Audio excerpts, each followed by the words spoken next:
the main challenge now is to use the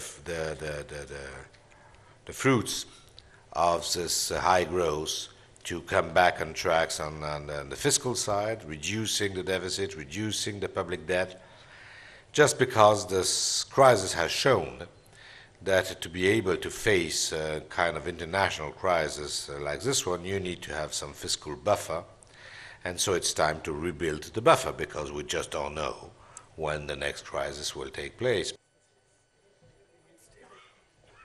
Now, the question is the overall situation in Europe, and this overall situation has two components. The first one is low growth.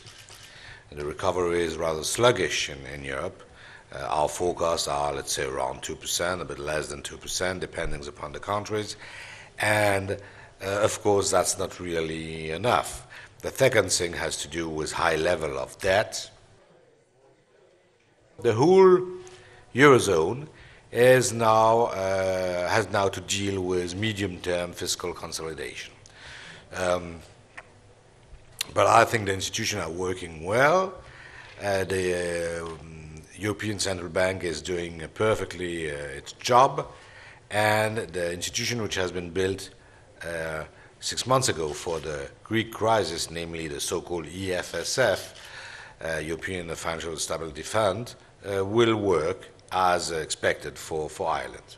So I'm concerned about the situation in Europe, but I think that the different European authorities are able to keep this under control.